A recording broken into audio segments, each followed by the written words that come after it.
Good evening. Welcome to Cornerstone Home Inspector Education Center. Tonight we have the Forced Air Furnace presented by Stan Bajerski. Welcome. The certificates will be mailed out by the end of the day tomorrow. And if you have any questions, you can jump in. And we'd like you, when you first start, to keep your microphone muted. So Fred, mute your microphone and I'll hand it over to Stan. Good evening, everybody. Thanks for attending this evening's webinar. Tonight, we are going to talk about the forced air furnace. It's going to be basically a review for a lot of people, but it doesn't hurt to hear these things again and refresh your memory and look at things maybe a little differently the next time you inspect a home with forced air furnace. Okay, Jim. So our agenda tonight, we're going to talk about what a forced air furnace is and the history and development of the forced air furnace, how it functions, parts of a furnace, how to maintain a furnace, the pros and cons, and a conclusion. The furnace, we're going to talk about the burners, but it doesn't make a difference what kind of fuel you're burning. The furnaces all are going to work basically the same way. So what is a forced air furnace? Okay, Jim. A forced air heating system uses ducts and vents to distribute heated air throughout your home. Warm air heating is the process of turning cool air into warm air. Warm air appliances do this by actively passing the cool air through a heat exchanger and blowing it into rooms through vents in the floor, walls, or ceilings. The heated metal plates within the heat exchanger heat the cooler air as it passes across, turning it into hot air. So you know me, I like to talk a little bit about history. I'm kind of fascinated how things develop over time. So a forced air heating system, invented in 1919 by Alice Parker, revolutionized indoor climate control by using air to evenly distribute warmth, replacing old methods like radiant heat and stoves. Okay, Jim. The quest for warm air and comfort has been an enduring pursuit throughout human history. The early origins of heating can be traced back to ancient civilizations, where methods were devised to combat the harshness of cold climates. One of the earliest forms of heating can be attributed to the use of fire, which not only provided warmth, but also served as a means of cooking food. In ancient times, people harnessed the power of fire by gathering around open flames, utilizing rudimentary hearths, and employing simple ventilation techniques to circulate the heat within the dwelling. So if you ever see pictures of older homesteads, everything was built around the fireplace. The kitchen table was close to there. Everybody sat there in chairs. And if it was a bigger house, there'd be a fireplace almost in every room. So there was no way to distribute the heat. They had to actually sit near the heat in those days. As societies evolved, so did the methods of heating. The ancient Romans, renowned for their engineering prowess, constructed intricate systems known as hypocausts to distribute heat throughout buildings. These hypocausts utilized a network of raised floors and channels to allow hot air from a furnace to circulate beneath the living spaces, effectively warming the floors and walls. Early version of radiant floor heat. This innovative approach to heating not only improved indoor comfort, but also showcased the early ingenuity of utilizing air circulation for thermal control. In medieval Europe, the use of central hearths and rudimentary chimneys became prevalent, making a significant advancement in indoor heating. The development of masonry stoves and fireplaces allowed for more efficient heat retention and distribution, contributing to improved living conditions during cooler seasons. Additionally, the utilization of radiant heat from wood-burning stoves and fireplaces became a hallmark of heating practices during this era. One more page and then we'll get into it. The development of forced air heating marked a revolutionary leap into evolution of indoor climate control. The concept of utilizing air as a medium for distributing heat gained prominence during the late 19th and early 20th centuries, ushering in a new era of heating technology. One of the pioneering figures in this domain was Alice Parker, an African-American inventor who, in 1919, patented a groundbreaking heating furnace designed that utilized forced air distribution. Parker's innovative furnace design featured a system of ducts and fans that circulated heated air throughout a building, offering a more efficient and uniform method of heating spaces. The introduction of forced air heating systems represented a significant departure from traditional heating methods such as radiant heat from stoves and steam-based hydronic systems. By harnessing the power of forced air circulation, this new approach to heating brought about several transformative advantages. Notably, forced air heating systems facilitated the even distribution of warmth within buildings, eliminating the disparities often associated with localized heating sources. This resulted in a more consistent and comfortable indoor environment, transcending the limitations of conventional heating technology. So how does it work? So a thermostat will signal the furnace to heat the home. The furnaces, I made changes to this. So there's several devices on the furnace that will establish that a flame is actually working. So that could be the stack relay in the smoke pipe. It could be the on a gas-fired furnace, the thermocouple, and then also oil has the modern detection for oil is a CAD cell. And we're going to get into those things later on in the presentation. With gas, surface igniter, standing pilot, or spark ignition ignites the flame. Electric systems use spark or surface ignitions, while standing pilots burn consistently in gas furnaces. Those are older. Oil burners use a transformer and electrodes. The heat exchanger heats the air in the plenum. A box that contacts your HVAC system's air connects your HVAC system's air handler to your ducts. Blower fans force the heated air into the supply ducts. This also creates a suction in the return ducts to pull recycled air back into the system to be reheated. Air is pulled in through the air intake for replacement air. Otherwise, the furnace may draw air from the attic or crawl space, reducing your home's air quality. The system will shut down when the home's thermostat reaches its set point. The burner will shut off, but your fan will continue to operate until one of those devices, usually the stack relay, senses the temperature and feels it got rid of all the heat you produced, and it'll shut the entire furnace down.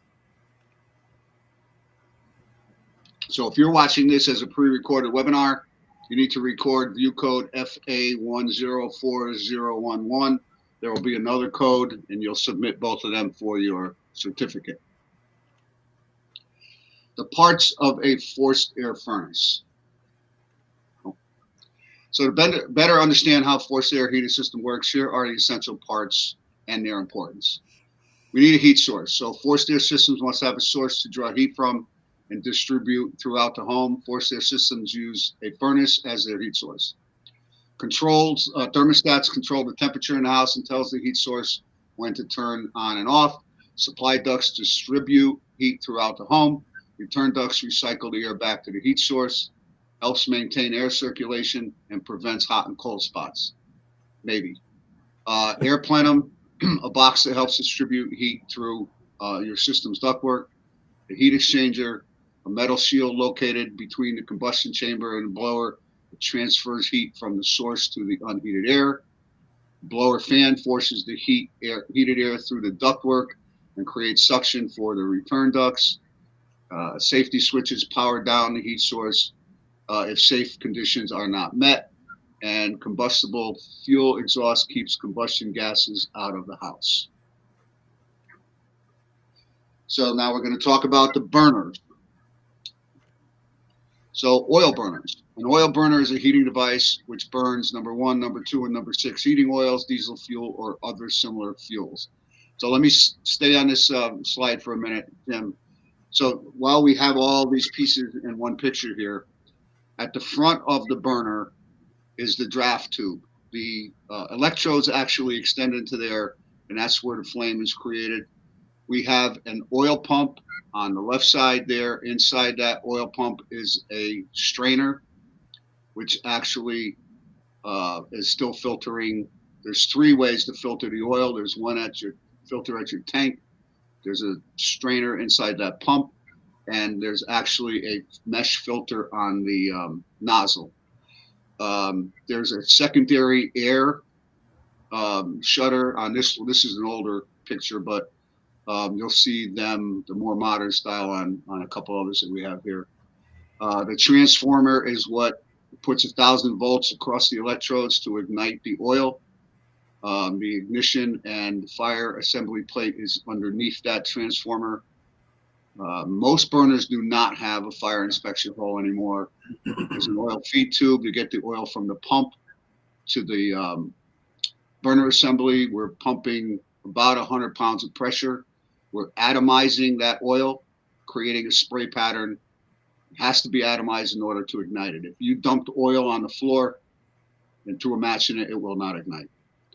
And then the built-in motor, the motor and the built-in motor protection and the fan housing. Okay, Jim. So here are separate pictures of those components. Up in the upper left-hand corner is the blower motor, the oil pump in the center on the top, and then the electrodes. Jim, if you can go down to the transformer on the lower left, those two springs in that plate on the top, when they close, they're going to rest on the left end of the electrodes in that burner assembly and provide the electricity to the tips of those electrodes, and they ignite the oil. And then the entire burner assembly here on the bottom, if you look at the left, you'll see that silver plate and the slots in it. So when you adjust the oil and air mixture, you're moving that plate to try and get a clean burn inside the burner compartment. If I don't know how many people, when you have the opportunity, when there's an inspection plate on the firebox, if you open that up, if you notice that there's a smoky flame, you got something going on with that fuel mixture. There's a bunch of reasons why you want to look inside there, and we'll talk about them in a minute. Okay, Jim. So up on the upper left is the nozzle. You see that mesh on the left is the filter. It's the last line to get the crap out of the oil. And that 60S is indicating that that's a 60-degree angle on the spray pattern, and it's a solid pattern. It could be 60 degrees and hollow, so it would just be like a perimeter spray. That nozzle fits into that brass head on that burner assembly there. It's got to be really tight or you're going to get air leakage, and it's not going to fire properly. And then again, those springs will provide the electricity that will actually ignite that oil. If you look at that cutaway of the burner assembly, that's what will, at 100 pounds of pressure, atomize the oil to a spray. And then if you look at the one with the spray patterns, you'll see the 30, 40, all the different angles. And sometimes they are solid and sometimes they are hollow. What I have found in the past, so about 150 years ago, I worked for an HVAC contractor. So I used to take these things apart, put them back to clean them, put them back together, put a new nozzle in, didn't put it in tight enough. Can't figure out why this thing ain't working right. You learn the hard way. You learn from your mistakes. A lot of what was going on too, and probably still, is when a heating contractor gets to your home, he might not have that 60 solid Danfoss. He's going to put what he had, the closest nozzle that he has to that. And it's probably going to work as long as the spray pattern is not impinging on the side walls or the back wall of the firebox. And even if they were, they may not do damage during one season, but then if somebody else comes the next season and sees that nozzle and they put another one in just like it, you will damage the firebox. So it's kind of important to see what the manufacturer requires every time you go there. Now, we're not going to be looking at that, but if you do look inside the fire chamber, if you have the opportunity, because a lot of furnaces are you can't. And you see what you think might be scorching or damage on a firebox, you can call for service. You don't have to tell them what exactly is wrong with it, but tell them you see things in there that warrant service. Okay, Jim. So the transformers come in various styles today, depending on who manufactured them. The one on the left is the old style, the rounded transformer, and then you have the more modern Carlin and the Beckett. They all do the same thing. They are essential in igniting the oil. And different types of burners. Again, Beckett, Carlin, Aiello. So they all look a little different, but they're all hopefully achieving the same thing. This is the CAD cell I was talking about. So the CAD cell, if you look on the right, in the two yellow lines underneath that multimeter, the CAD cell needs to, it needs to see a flame for a certain amount of time in order to stay closed and keep the burner running. If the flame is not igniting, let's say the oil is dripping, it's dirty, the nozzle's dirty, or there's an air leak, the oil may drip, it's not atomizing properly, it won't burn, it won't ignite, it drips into the firebox, the CAD cell is going to shut the system down. So, or if the CAD cell is dirty, it could shut the system down. So that's why when there's you wake up, it's 52 degrees in your house, you reset that one time, and if it doesn't, they'll tell you only reset it one time, because if it doesn't ignite, you're continuously dripping the oil in there, and then if by some chance it does, you can have a puff back, you can have soot all over the house. So that's where that one-time reset comes into play. They may, if you call the company, they may tell you to try it one more time, but they don't want you continuously trying to reset the burner. So they'll have to come out, make a service call, and get all that back into proper order. So if your system doesn't run when you're at the inspection, this could be one of those things. We were taught we could jump out, we could just put jumpers across there to see if it actually ignites, and then go from there troubleshooting. I know home inspectors back in the day used to do that. I would never recommend that to anybody. So it doesn't run, and that's how you report on it. So with the gas burner, there's not as many moving parts.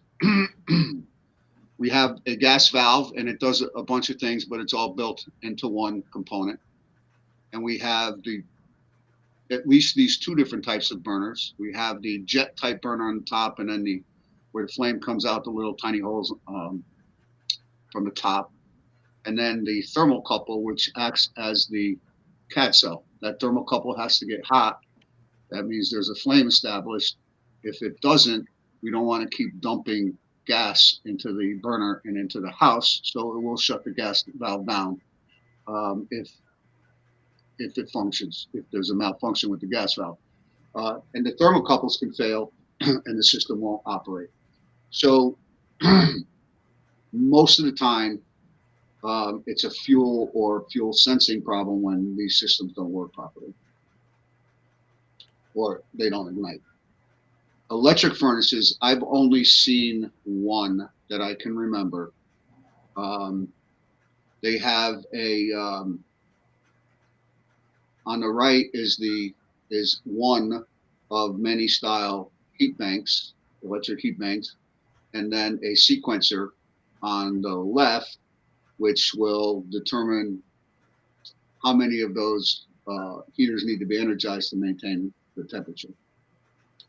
All right, so from outside, they basically look the same. You won't see a burner, but it's going to be a cabinet with a fan and there's no heat exchanger because there's no flue gases or flame. The air is just blowing across those electric burners there. So the heart of the system is the heat exchanger. They come in many forms. Most of these are probably gas furnace heat exchangers. And so we're heating them up. They're a big heat sink. We're heating them up. We're blowing air across it to take the heat off there. and then we need to get the smoke out of the house. So there's chambers where the smoke will pass through into your smoke pipe and up the chimney. The reason why they're called the heart of the system is because, at least with most oil heating systems, if they fail, the whole furnace is no good.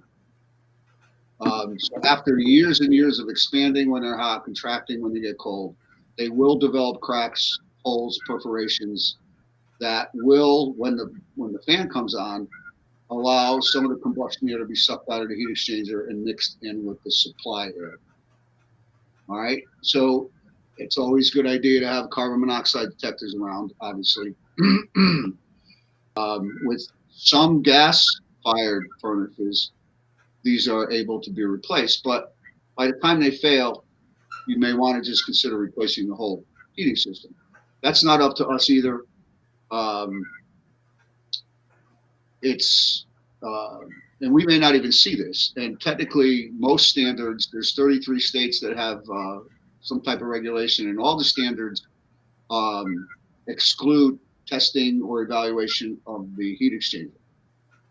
So because of that, I made it, it's a long story, and I may go through it in the next slide or two, but I now have a standard practice of saying that even though a furnace may operate, that they should be evaluated prior to purchase to determine their exact condition. I would rather see a professional test the heat exchanger than myself. Okay, Jim. So speaking about testing a heat exchanger, in my years in Connecticut here, I've seen people do several different things to try and test the heat exchanger. I myself bought a carbon monoxide detector, and I would test the supply air. This was back when I was young and stupid and learning how to be a home inspector. And I guess if there was enough carbon monoxide, we would detect some of it. Then there were guys that were spraying salt water into the firebox, and it would change color if there was a leakage. I don't know the science behind that. I never got into that. Heating contractors will remove the plenum to visually see the light and the cracks and the holes from the flame underneath. And then people would cover the registers with cheesecloth to see if soot was coming out. So for a while back in the day, there was a very big and prominent heating contractor, heating and oil company in Connecticut, that was approaching home inspectors and telling them that they would come out to your oil-fired, and we're talking about furnaces now, but even with boilers, come out and evaluate the heating system if it was oil-fired, the oil tank, and take full responsibility for those units should they mess up. So I bought into that because I looked at it as a way to limit my liability, take a little bit of load off my reporting and my inspector. And it worked out really well when they sent their technicians. Probably too well for some realtors.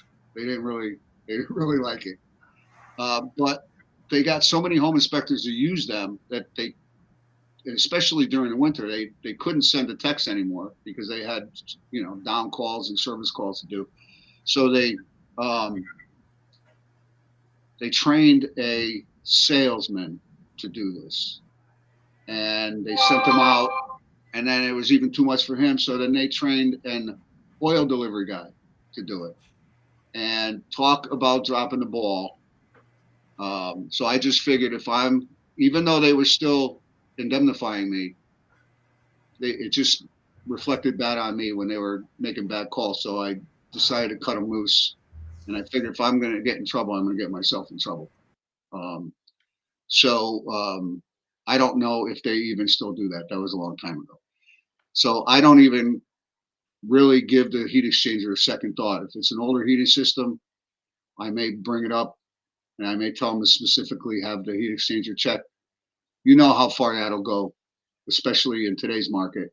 But I don't think it's a good idea to test. You make a recommendation if you feel something's wrong.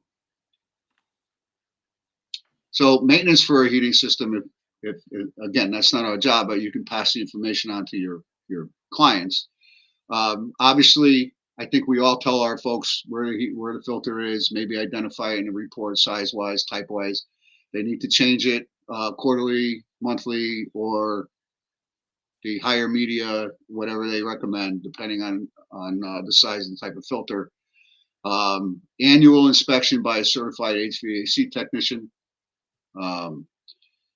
Clean the supply and return ducts annually if they want to try and keep the system as healthy as possible. Keep the area around your heating source clear of any obstructions so air moves through. Maintain carbon monoxide detectors. Change thermostat batteries when necessary, and monitor energy bills for significant spikes in energy usage. The pros to forced air heating system. So heat distribution is almost instantaneous. Once the blower source kicks on, you have heat coming through the ductwork, right? You feel it. It's nice.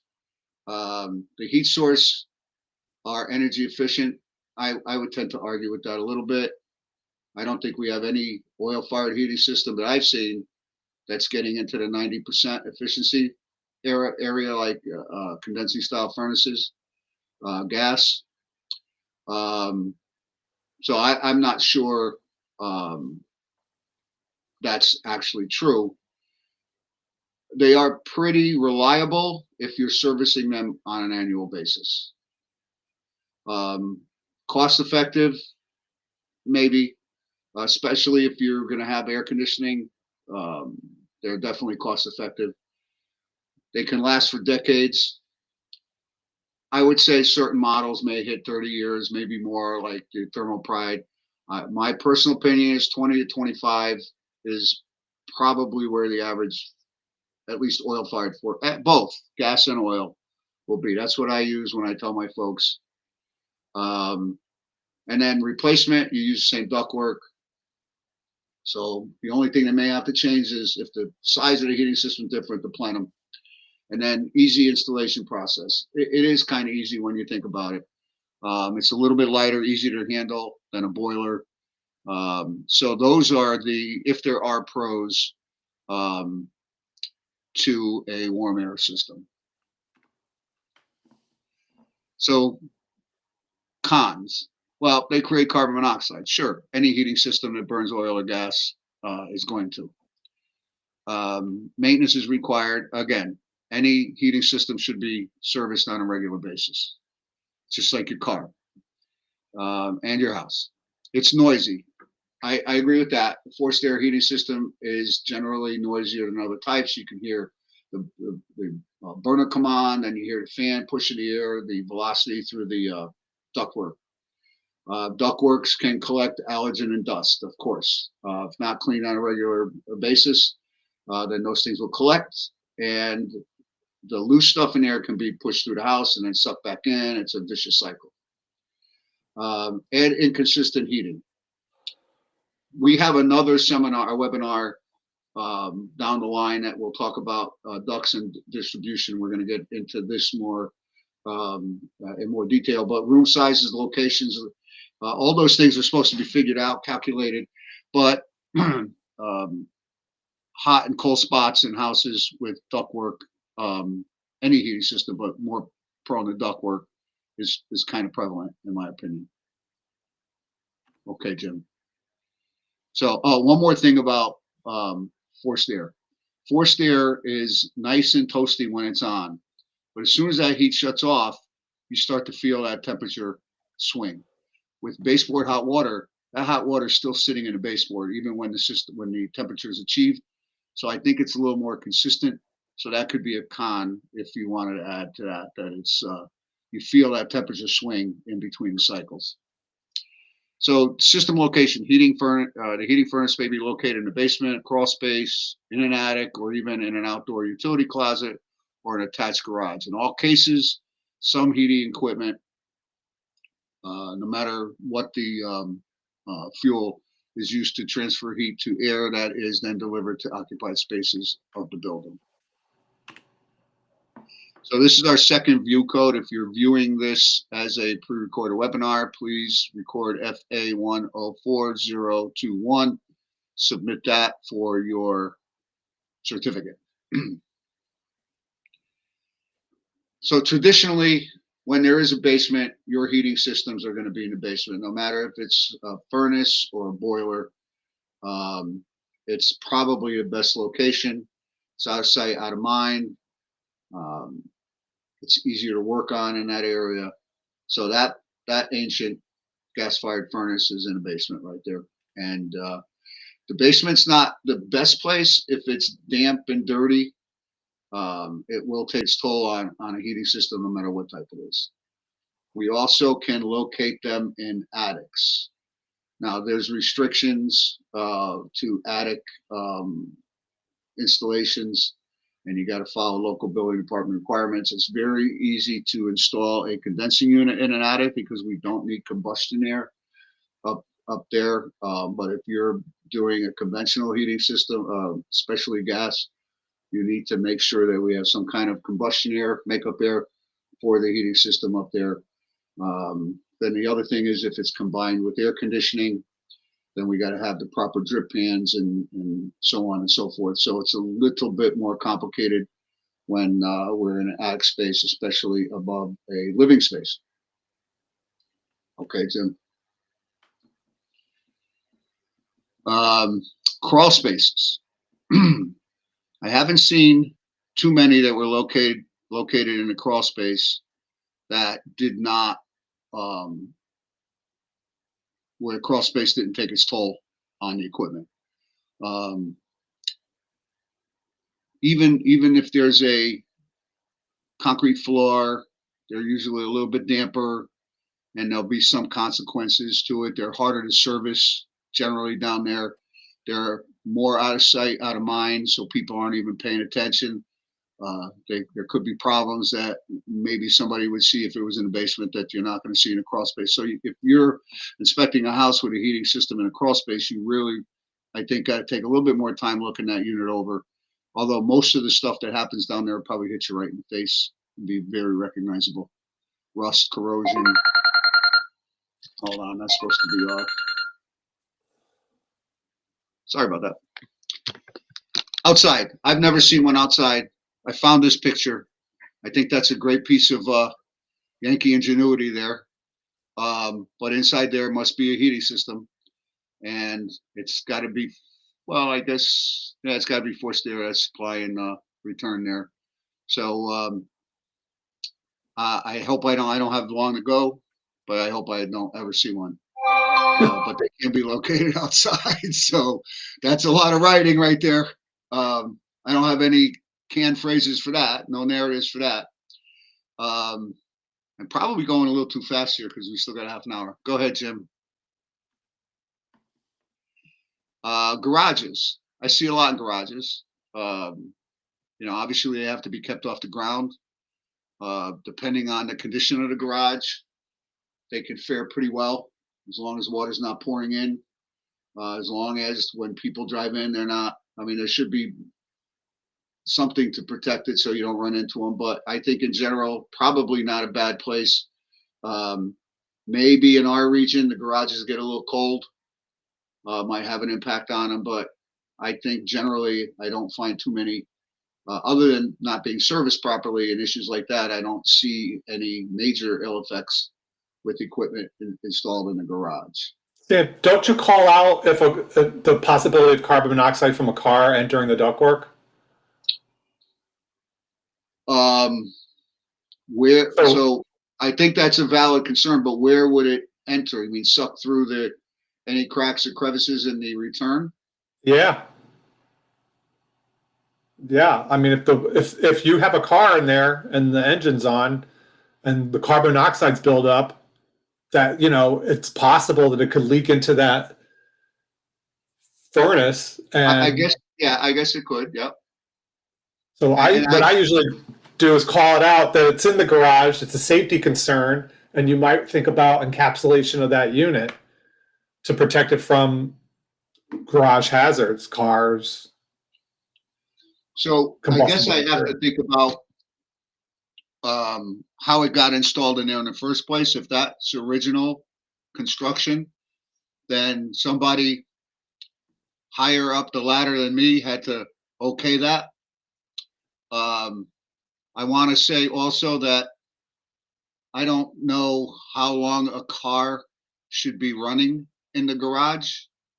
You know, Right. I mean, under normal circumstances, you're going to get out of the car, shut it off, right, and go about your business. So, um, but I never really reported on anything related to that, but I will definitely now keep that in mind. Okay. Up in the ceiling like that just makes it more difficult to work on. If you look at that, look, that's just to heat the garage, that picture right there, right? Because there's no ductwork. Right. But you really got to give something like that a good look too. I'd have to think about how I would handle that. I see heating systems in the garage all the time like that. So rooftops.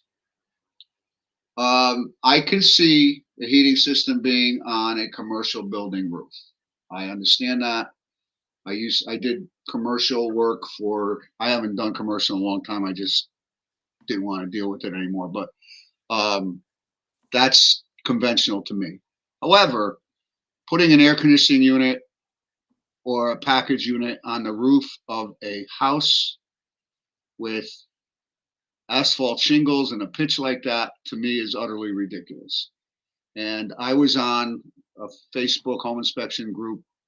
They were talking about this in some state. I forgot what it was, where it's pretty common. And they didn't understand why I thought it was crazy. First of all, it's harder to service. You have to work on that roof. It's an asphalt shingle roof. So the less traffic on that roof, the better. And you're sticking it out in the sun and baking, especially if it's air conditioning, baking it, just making it work harder. I really don't think that's a good application, but apparently in parts of the country, that's what they do. So I got to tell you, sometimes when I hear what goes on in other parts of this country, I think that those of us that are here in Connecticut are pretty damn lucky, in my opinion. So Stan, how would you service that in the winter with 2 feet of snow on your roof? that's what I'm saying. It's the most ridiculous thing. You know, I'm not one to think that I'm more intelligent than somebody. Most of the time, I think that I got a long way to go for that. But this is a no-brainer to me. It just, there's so many negatives to that.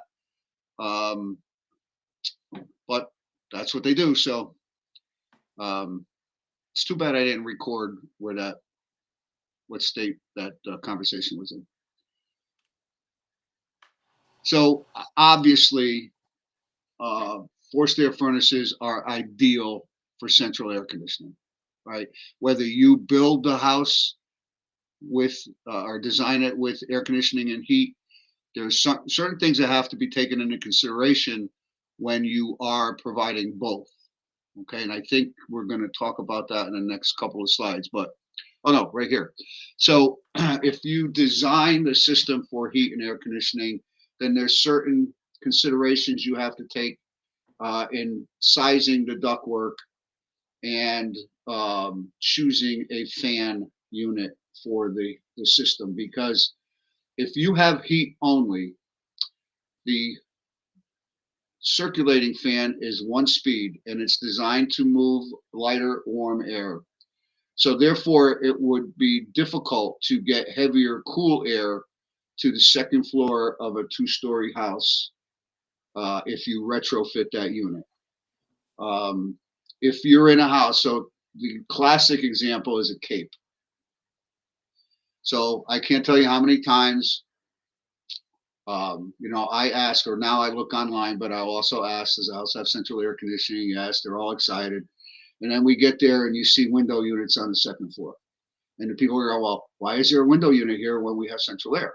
So now you got to go through the science, you know, that light, hot air is easier to move. And if you look at the wire schematic on the furnace, and most of them have it, you can determine if there's a 2-speed fan or a 1-speed fan. It's going to be harder to push that cold, heavy air up to the second floor. So, and the other thing is that where's the thermostat? On the first floor. So that thermostat is going to shut the system off when the first floor is satisfied. Second floor is not going to get enough air, definitely. So you have to have that supplemental window unit in most cases. So some people get disappointed, but that's just the way it is. So I tell them next time around, you can't change the ductwork size, but you can definitely get a 2-speed fan and push more air upstairs. And that may make it better, but you're still not going to control the temperature. It's still going to depend on what's going on the first floor. So as I mentioned, the heat-only ductwork is sized to move lighter warm air and may have a velocity noise when moving the heavier cool air. You might not notice it after a while because you get used to it, but those are the two drawbacks to retrofitting air conditioning to a heat-only system. Can't zone them off. We're going to talk about that when we do the ductwork and distribution webinar, because in most cases, you may have a trunk that's supplying both floors. It's got to take off on both floors. It's hard to separate. So it is what it is. So just keep that in mind when you're doing these capes. You may want to do a little extra investigation. So when you're inspecting the warm air furnace, we kind of went over a lot of this now already, but you can operate the heating system in the summer, unlike the air conditioning where you cannot operate it in the winter. However, I've had some of those old gold Honeywell thermostats that if it's hot out, if it's like 90 outside and it's 80 something in the house, they're not going to turn on. Any thermostat, any gauge, these outside ends spectrum of that range are not as accurate as the center. So even though it may say 85 or 90, you're not gonna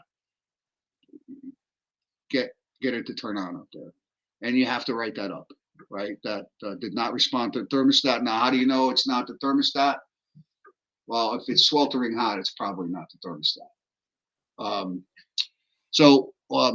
We talked about the inspecting the retrofitted heat-only forced air furnace.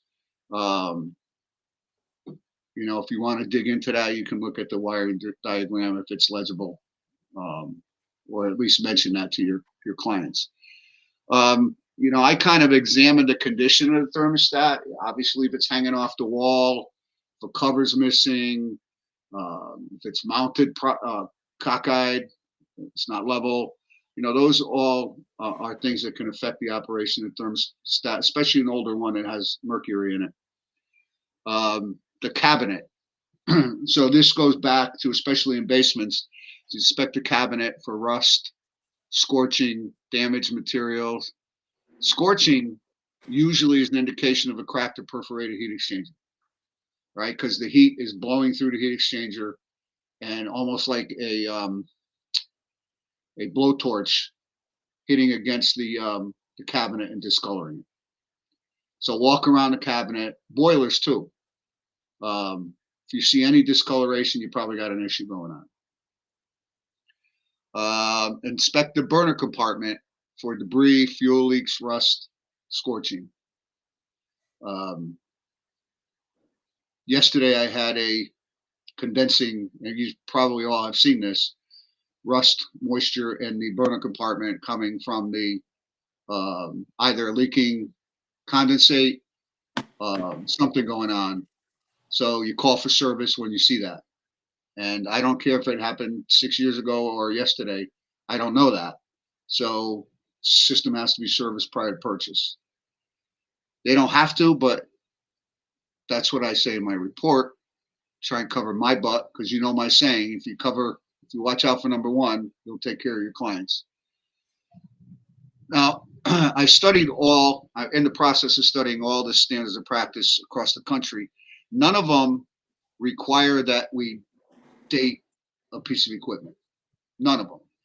Most of them want us to tell people if something's older and at the end of their useful life. So most of us will try to determine the age of a piece of equipment. Sometimes we're lucky and a date of installation is written on a unit. Most of the time, I don't know if you guys use Building Intelligence Center.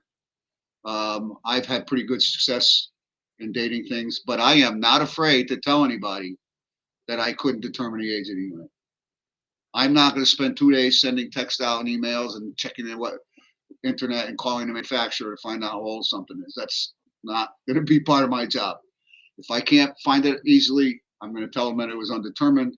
They can contact the manufacturer with the serial number, model number, and try and find it out. So if you don't have to determine the age, then how do you determine if it's older or not? Well, some of them just look awful old, just by the style of the cabinet, the rounded edges and stuff like that. You can probably tell pretty easy. If it's an oil-fired furnace, I think we get into this now. Gas valves are older styles, stuff like that. I record the manufacturer's name. We don't really have to do that per our standards. I don't think anybody does, but it's a little bit of fill. And if somebody had to call a service contractor and they were asked what type of system you have, if they can find their report, it'll be in there.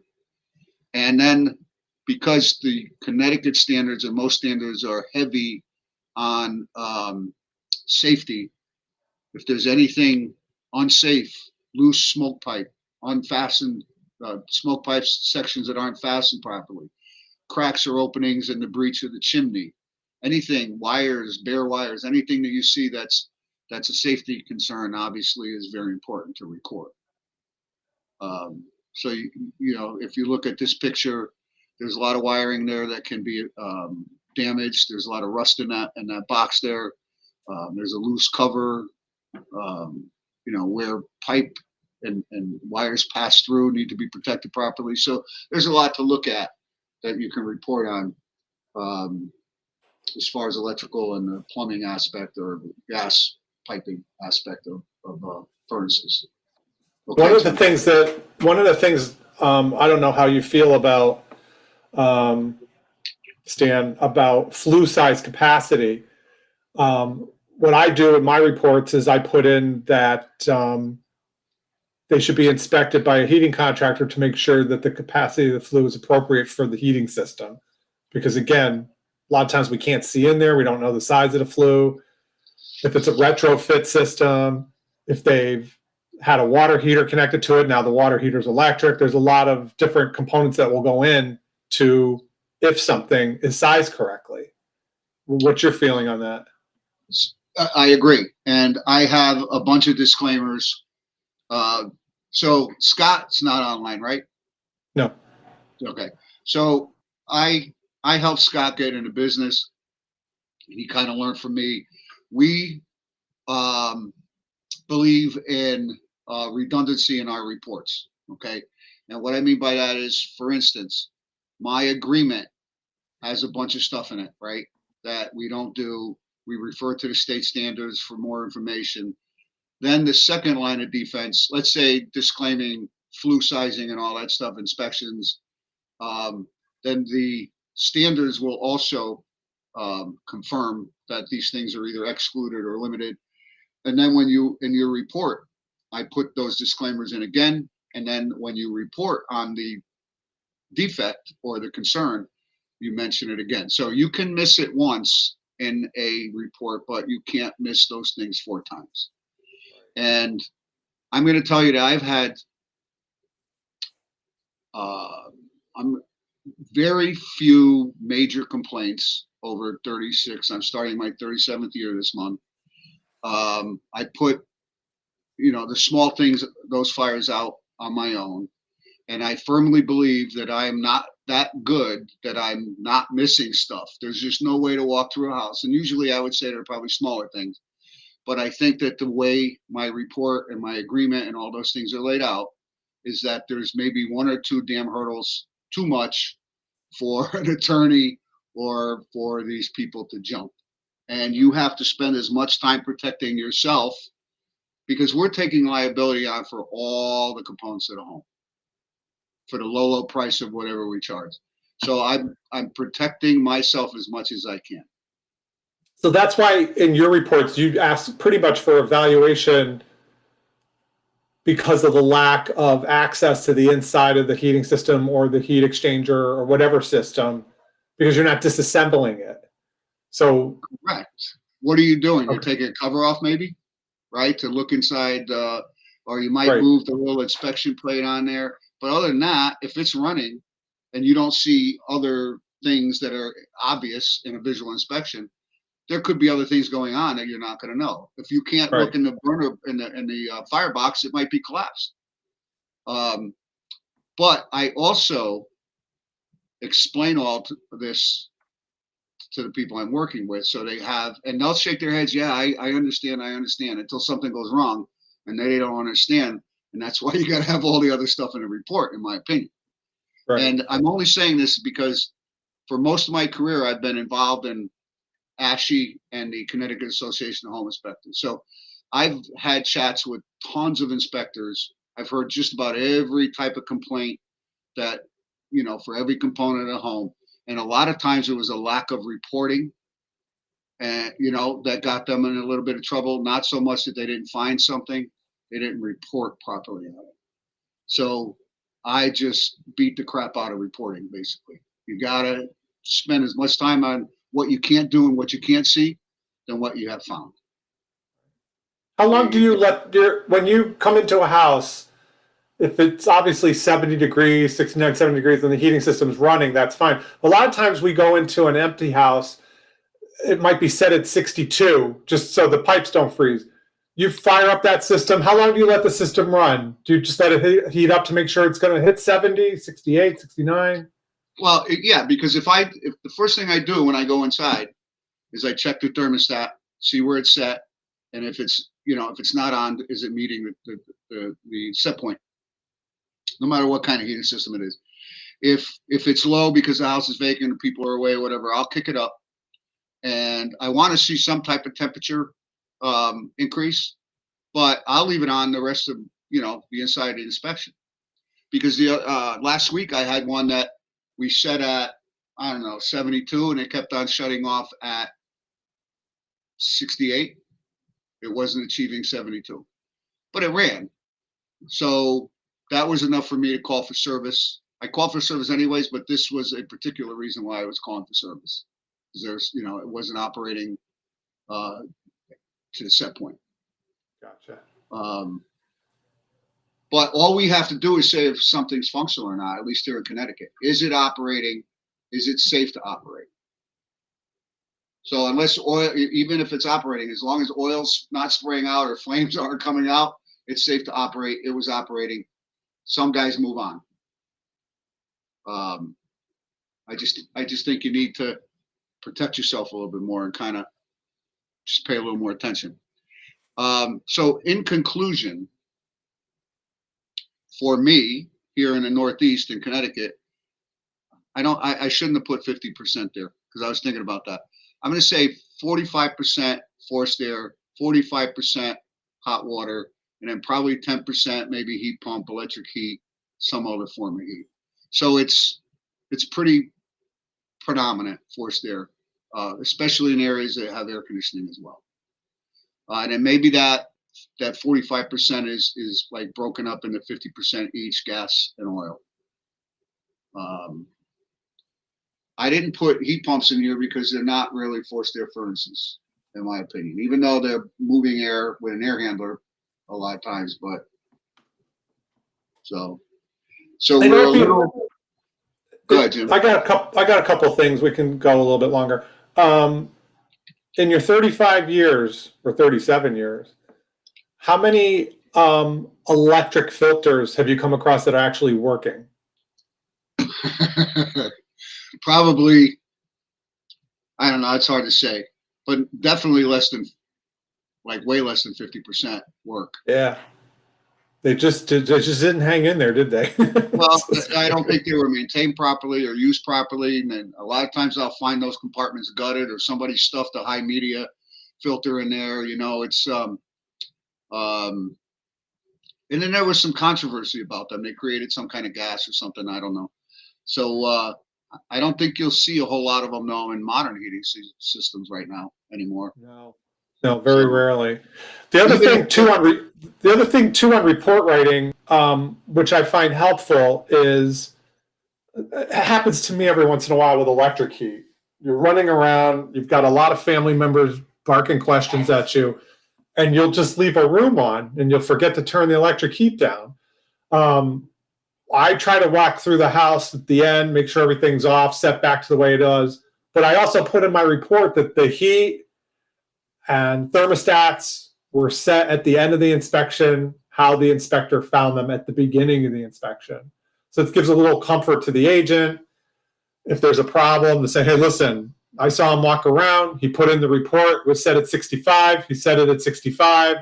So no complaining. But I've had one or two times in my life where I get a call from the homeowner. I walked into my den and it's 105 degrees because you left the electric heat on. What's going on? So Well, it happens. I left the heating system turned up one time I can remember because this little old lady called me and she said, you left my heating system on and it's very hot in my house. Now, first of all, if you think about what she had to do to get my number, she had to call her agent, who had to call the other agent to find out who I was so she can call me. So I took her complaint. She went through all that trouble. And all I said was, ma'am, I'm very sorry. I tried to leave the house in the condition when I, as I found it. And she goes, okay, thank you. Yeah. And she hung up. So you make a mistake, to own up to it. Yeah. Another question here. We had how to properly evaluate electric cleaners and the humidifiers too. Always had a hard time providing a solid piece of information to my clients on that. Mostly find they aren't working. What do you think about, like, how do you handle humidifiers and cleaners? So humidifiers, you cannot operate. Well, I guess you can in the summer, but you'd have to really get that system going in the summertime. I disclaim them. Yeah, that's what I do. I look to see what kind of condition. If it looks operable, I'll put in the report. It looks operable, but it wasn't tested. Recommend having a qualified heating contractor come out and inspect and evaluate the unit. So again, no percentage, but how many times have you opened one of those drum humidifiers? There's no drum in there, right? So that's a no-brainer. I'm more comfortable with the waterboard type. Yep. Was it Aprilaire and those kind that have the board in there and you change them every year? But still, it's kind of hard to evaluate how well they work or if they're working at all. So I kind of disclaim them. But again, I kind of try to establish a rapport with my people. On the phone when I book the job, I talk to everybody. I don't have a call center. I start my spiel. They start loving me right away. I try to calm them because they're all nervous. And then usually if you establish that kind of rapport, then as you're instructing them or teaching them about their house, they kind of buy into all that and they understand it better. So if something goes wrong, they're less likely to, bring the wrath of God down on you. But I disclaim those because they're so hard to evaluate properly. That's me. I'm not telling anybody to do anything any differently than you do. I'm just telling you how I've had my success over the years and still in business doing this god-awful job. So, well, I wouldn't say god-awful. It's a fun job. So very informative tonight. We have some interesting webinars coming up in the future. We have well system basics. We have a guest speaker on that. We have Marvin Windows coming in March. Klaus Roofing is going to be doing flat and metal roofing in March also. So we have a bunch of different speakers and manufacturers coming in over the next couple of months. And this is really informative tonight. Thank you, Stan. Does anybody have any questions or anything to add? Just before you guys go, Sure. It's our intention, doesn't work out all the time, to try and give you a guest speaker once a month and then something by us. Number one, to kind of stretch things out and to break it up from a home inspector's point of view versus a manufacturer versus maybe a contractor's. But when we get these guys who are willing to speak to us, we have to book them at their convenience. So we may go 4 webinars in a row with a guest and then maybe can't book anybody for whatever reason. So then we'll be filling in those spots as well. So I hope you guys can appreciate all angles from it. I know sometimes I'll bore you with history and stuff like that, but hopefully there's some good stuff coming out when we do our own here. But that's the way we're trying to operate anyways. If you guys have anybody, any leads on anybody that would like to speak to us, please pass them on. Exactly. Well, thank you very much. I'm going to end the seminar now. So thank you for coming. Yes, have a good evening, everybody.